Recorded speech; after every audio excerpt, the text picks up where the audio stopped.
Fog Entertainment back again with another power review, and we are looking at, damn it, episode 2 of season 2, and this one is called No Friends on the Street. And we kick off the episode, we are seeing the double and blow.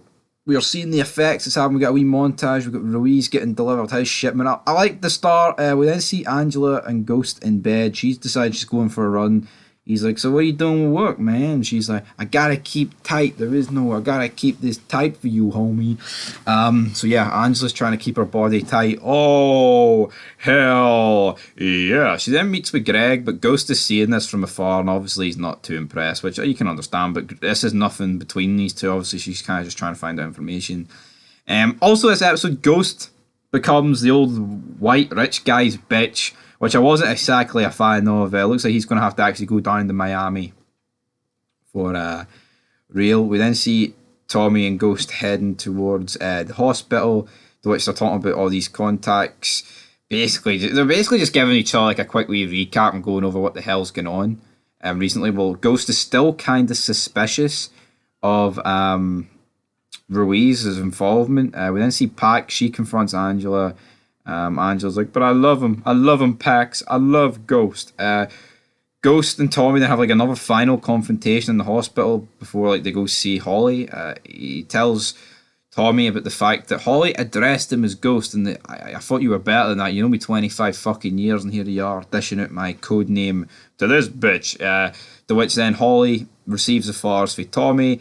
But obviously there is a bit of beef here. There definitely is a bit of beef between Tommy and Ghost, which is interesting. We then see like a task force update, and I've got to be honest, see the fact that Angela is no longer on the task force, it kind of just doesn't, it's kind of lost, not all its importance, but you've lost Angela and Frankie, who are two pretty big deals, if we're being honest, like two pretty big deals. We then see Angela meets up with Nomar's daughter, not Nomar's daughter, Ruiz's daughter, who of course was Nomar's lover, even though he was banging a 14-year-old. Fucking weird, man. Not weird, nonsense. He deserves the death penalty sort of thing.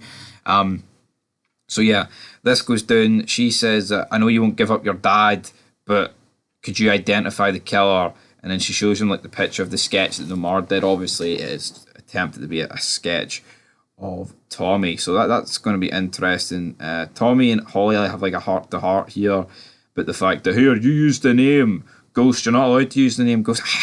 I do genuinely feel though it feels a bit forced that like Tommy is so willing to like stick with Holly. I'm not saying like love is love and whatever, like he loves her, like, but at the end of the day, it seems like she's compromising an awful lot, which is mental. We then get the big man. We get Tommy going to the guy. I can't even remember his name, but the guy that plays Marlowe in The Wire. They go to him. We sit down with him. Ghost then comes home. Sean then appears, and then who appears from behind him? It's Kanan. So yeah, that's a good wee scene. We see Ghost reuniting with Kanan. It's like, damn man, the time did you good and all this shit. He's like, I can't believe you're out. He then says to Tasha, Kanan's like, you've aged. And then obviously like she kind of took that bad. I think he was more, I haven't seen a woman in 10 years, man. In 10 years, homie.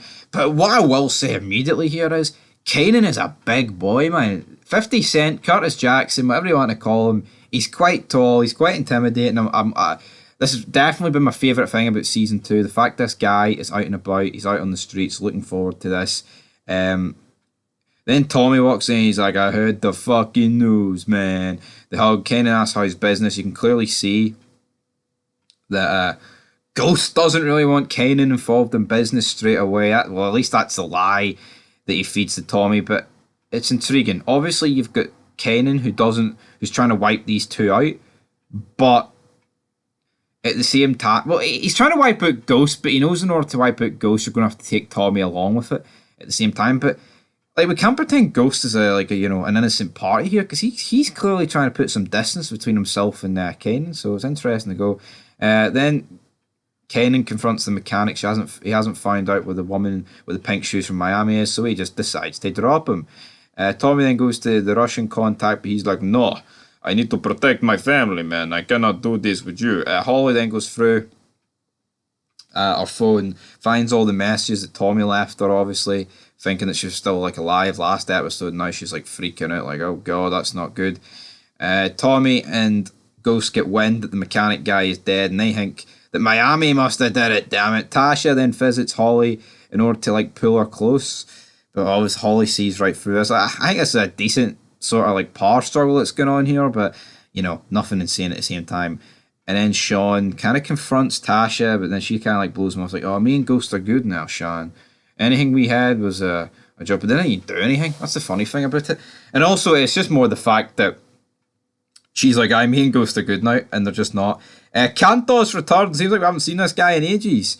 And turns out he is actually the new boss of Ghost. Like, how weird is that? He's like he's the real like supervisor of truth, and he's been placed there by the big rich white man.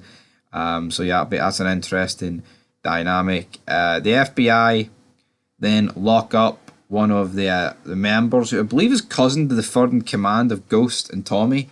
I have no idea what the guy's name is. I'm sorry, guys. I probably should know by this stage, but they haven't really did a really good fucking job of pointing it out. They try and like threaten him, try and get him to give people up. They ask him who's Ghost. White man. He's like, man, that sounds like a childhood story, you know, along those lines, which I thought was pretty funny. Tommy then visits Ruiz. Everything's good here, but then Tommy's telling Ruiz to get good with the BSKs. Which Ruiz is like pretty much not going to, and then he's like, oh, but man, you said that made us blood, homie.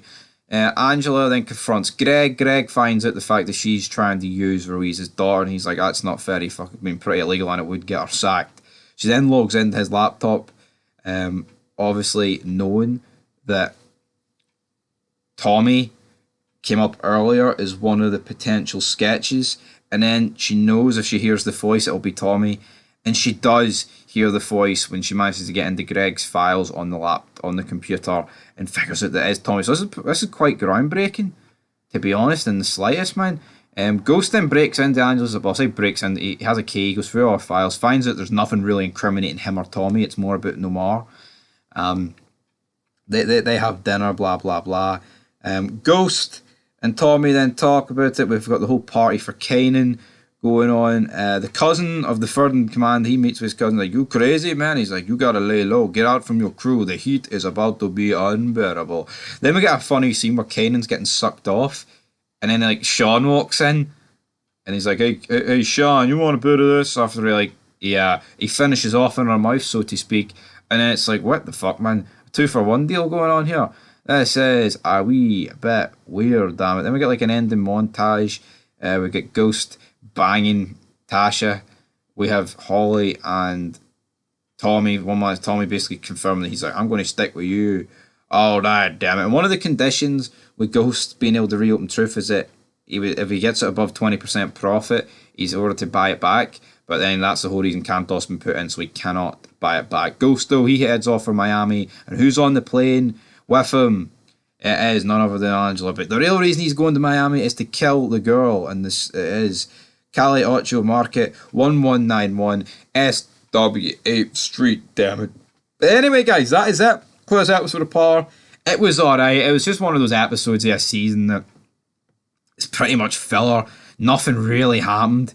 The best thing about it was that Kanan got out, but I would probably go as far as saying it was one of the weakest episodes of the season, or the series, sorry. So I'm going to give it a 5 out of 10, guys. But until next time, leave your thoughts down below, and peace.